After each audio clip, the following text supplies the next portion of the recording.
Of the Body Condemned, Chapter 2, Liberation, by ladyofrosefire and sparxwrites. The Mighty Nein discover Essek's fate.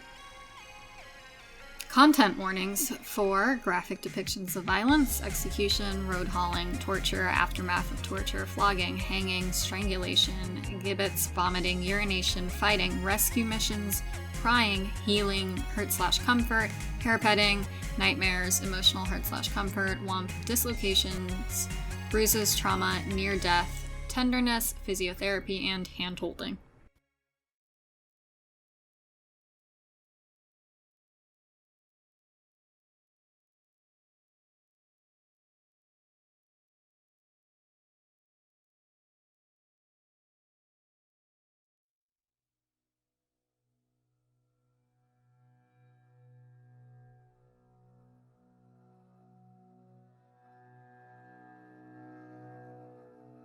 Where is Essek? Jester demands. The guards look at each other, clearly disarmed, and do not answer. Caleb's stomach, already uneasy, ties itself into a hard knot. Well, she continues, hands propped indignantly on her hips. I sent him a message, and he didn't answer, which is really rude of him, but also kind of weird because he always answers me. We need you to come with us. Bo shifts, foot sliding back, balance shifting subtly but meaningfully. No, you need to answer a question.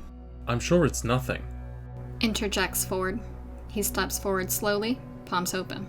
Just a minor misunderstanding. Of course we'll go with them, Bo. But where is the Shadowhand? We were expecting him to meet us, and you can understand our being a little nervous. The guards look at each other and then at their group, and the knot of Caleb's stomach climbs into his throat. He was taken to be executed just this morning. One says, and Jester muffles a cry in both hands. He's hanging from the north wall now. Jester whispers. Her hands are still pressed to her mouth, the color drained from her face. They killed him? One of the guards shrugs, visibly uncomfortable. That tends to be what happens at executions.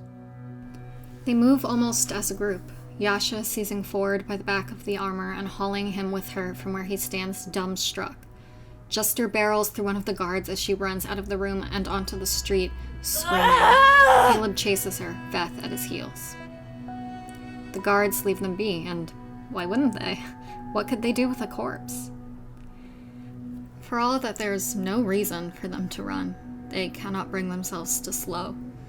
Bo and Veth rein themselves in just enough to not outpace the others, but that is the extent of their restraint. When they exit through the northern gate of Persona, through the dome of night and into the afternoon sunshine, they are ragged around the edges, gasping and clutching at one another. Jester has abandoned screaming for barely constrained sobs. The air around Yasha crackles faintly. A wrought iron, body-shaped cage hangs on the wall before them, and in it, Essek. A cool, detached portion of Caleb's brain reminds him that they are supposed to be able to see his bruised, swollen face, the blood on the bars, the way his head hangs, and the raw line around his throat.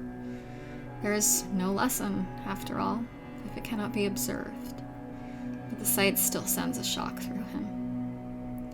The cage sways slowly in the wind, Essek swaying within it, and Caleb feels sick. The Shadowhand is limp, doll-like, a twist of shattered limbs and pulped flesh held together by the latticework of iron wrapped around his broken body. It's more than Caleb can bear to look at. The efficient, savage cruelty of it is breathtaking, overwhelming. Beside him, Caduceus lets out a rush of breath. Hey, his eyes opened. No. Says Caleb, because that would be unbearable. No! Look. Caleb does not want to, but he does. Beside him, Yasha gasps, Ford swears, Jester makes a high, keening sound, and Caleb wants to join her because Essek raises his head a fraction and blinks, very slowly. A drop of bloodied saliva rolls down his chin, escaping from the slack, fractured mess of his jaw.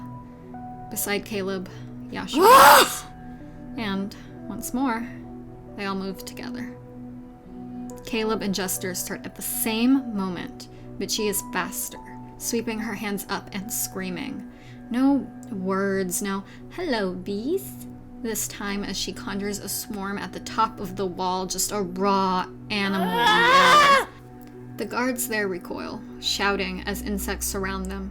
Caleb ignores them, fingers finding the phosphorus in his pocket automatically. He sweeps a line of it across his palm and fire rips across the dry grass, starting from their side of the gate and cutting off a semicircle of the ground. Veth races past him, tar dripping between her fingers. She reaches the wall and runs up it, all her speed focused on vertical movement. When she gets close enough, she leaps onto the cage with a shriek.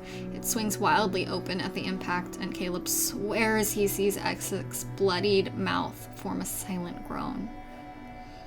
Bo does not run up the wall, but instead digs her fingers into the cracks of the stones and propels herself upward in unnatural leaps.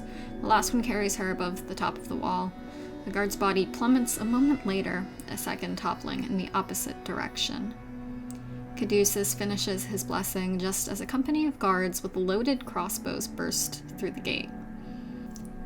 Caleb takes 2 bolts, one in the shoulder and the second in the thigh, and he staggers for a moment, but holds, teeth gritted and blood already soaking through his clothes. Bo dodges the bolts aimed at her easily, as does Veth. Ford is less lucky and cries out as the arrow sinks deep into the soft meat of his stomach. Caduceus starts towards him, knocking aside a bolt with his shield and glancing toward Yasha as she charges forward, her face a mask of icy rage through the fire and out to where the guards stand frantically reloading. Ford extends a dripping hand to the air above and calls out a word in an alien language that hurts the ears of those close enough to hear. Caleb does not bother to watch the rock tear its way into the material plane. The buzzing of the bees gets louder, and a giant lollipop sweeps through the fire to hit the guards, a bolt of greenish, radiant energy close behind. Caleb breaks off the arrows jutting out of his body, the pain sharp, but inconsequential. Verbrenne! He commands, and rays of fire shoot off of his hand to strike 3 of the guards. Above him, Veth clings to the cage, swearing loudly as she worries at the lock. She shrieks in triumph, and then an alarm as the cage door tries to swing open, still several feet off the ground. He looks up to find her clinging to it with her arms and legs wrapped around the bars, desperately holding Essek inside. He turns, scans the battle. In another few seconds, they will have Essek, but they will have to fight their way out. He could cast Polymorph. Another arrow cuts off his train of thought, striking him just below the ribs. He doubles over, gasping, and the wall flickers for a moment before he resumes his chant. He catches a flicker of magic at the top of the wall and cuts a hand through the air, snuffing the spell out before it can begin. It never touches Bo, leaving the mage with a hand outstretched in her direction and a look of frustration. Bo looks down at Caleb from the winch and salutes. Yasha's roar reverberates off of the city wall, over the crackle of the fire and Veth's shrieking. She whirls through the guards with Skin Gorger, Ford at her side, green blasts leaping from his fingers. They are a force of nature, the 2 of them. But it is only a matter of time before they are overrun by the steadily amassing guards. Caleb has no idea how to get them to safety. Jester runs to the wall as the cage comes down, waving wildly. I can get us home! You guys, over here! Hurry up! He rushes over to her as fast as the pain from the bolts buried in his flesh will allow. They are on borrowed time now. The guards are calling reinforcements, and with Essek undoubtedly too fragile to take even a glancing hit, they must all be ready to move the second he is released. And they need to release him soon. Caleb, I don't know if I can bring everyone. There's panic in Jester's voice, but Caleb finds his oddly steady. Leave forward Yasha and Veth. I have them. She nods, teeth digging into her lower lip, and raises her hands. Leave me? Screeches Veth. She turns and shoots the guard attacking Yasha. Fine, if you have a plan. The wound in Caleb's side, the one in his shoulder and thigh, pulse in time to his heart. He swallows back the dizziness. A moment longer. He only has to hold the fire for a moment longer. Bo lands beside them, already grabbing for the cage's door, at the same moment that Caduceus arrives at the wall. His hands find Essek's bloody chest the moment Bo pulls him from the cage, lichen springing up under his hands and falling away again with no visible effect. In Bo's arms, Essek shudders, draws in a gurgling breath, and falls still. Caduceus's magic flares again, this time in the familiar warmth of Spare the Dying. The first time he had seen it had been among the Iron Shepherds. There's no time to waste. On 3. Caleb turns towards the group. 1, 2. The wall of fire falls. Beside him, Veth's yowl morphs into an eagle's shriek at the same time that Ford and Yasha's forms shift and grow feathers. 3. Jester finishes. Xhorhas! The last thing Caleb sees is the guards taking aim. A moment later, they appear on the roof beneath Caduceus's tree. Bo and Caduceus have Essek propped up between them. Essek, who wheezes audibly, wetly, a long rattle Caleb has heard too many times. Once again, Essek's breathing stops, choked off in his chest as blood drips from his mouth and nose. Put him down gently. Caduceus murmurs, hands already glowing. There we go. Caleb pulls chalk from his bag and sets to frantic scrawling, counting the seconds. 5 pass, and Essek chokes on an inhale, more blood dribbling from his mouth. Caleb curses under Mein his breath Gott. and continues drawing. He refuses to let his hand shake, to ruin the circle and doom them. He completes the first of the 5 rings just before Essek nearly dies again, groaning out another death rattle. Caduceus does not stop chanting after that, healing words and prayers for divine mercy mingling into a low rumble. From below comes the sound of shouting. Bo rushes to the ledge, dropping to one knee so she can peer over it without losing cover. Shit! Fuck! We've got incoming! Can you see the others? Caleb can still feel 3 eagles under his concentration. He refuses to let himself think about them being shot down.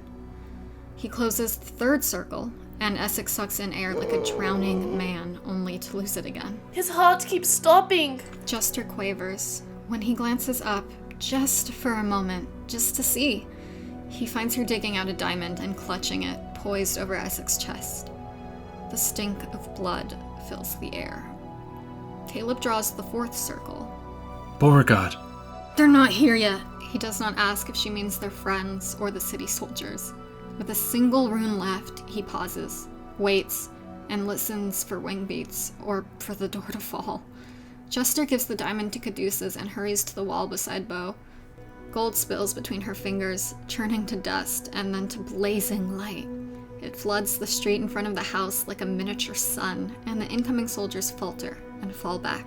I see them, Bo shouts. She jumps, waving her arms, and barely falters when a poorly aimed arrow whizzes past.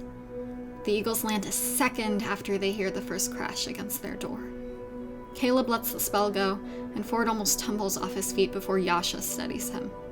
It's the work of seconds to finish the last rune in the circle, fingers tracing it almost automatically as the chalk lines flare purple with arcane energy. Go! Go! Caleb snaps. Caduceus lifts Essek into his arms. Essek chokes, weakly, for what seems like the 1,000th time in the scant few minutes since they freed him. He ceases to breathe again, with a wet gurgle of blood, but there is no time to stop right now.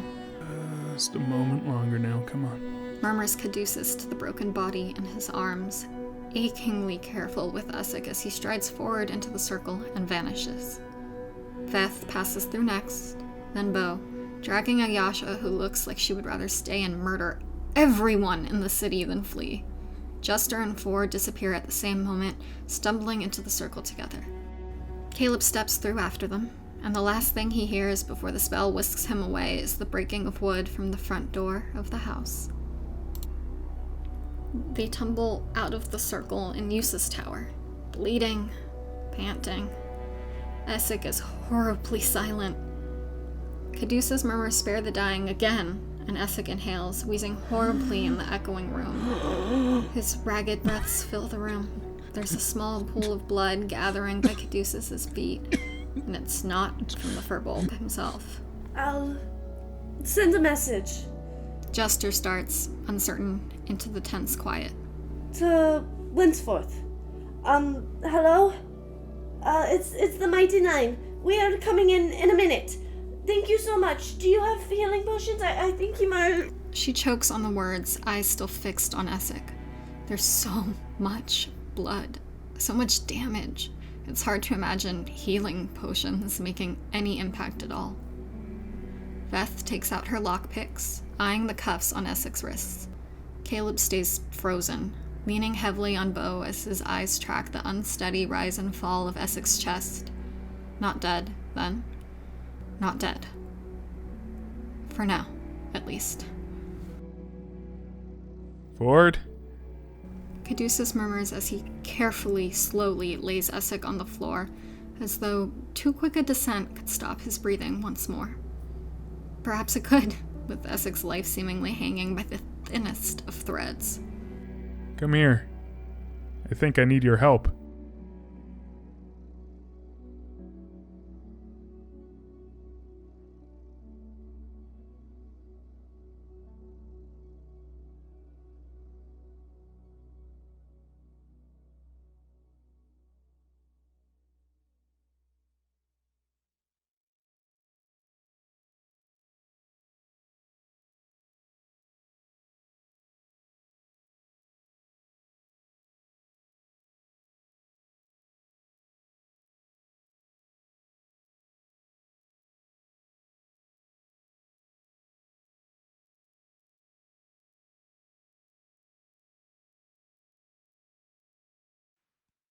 Hey everyone, thanks for listening. Make sure you tune in 2 weeks. We will have Chapter 3 up. If you like this content, please go check out our website, rewindandreplay.com. We do a ton of other cool content. We play tabletop games, we have a gaming podcast, we do improv comedy. Check us out. Thank you for listening. Bye.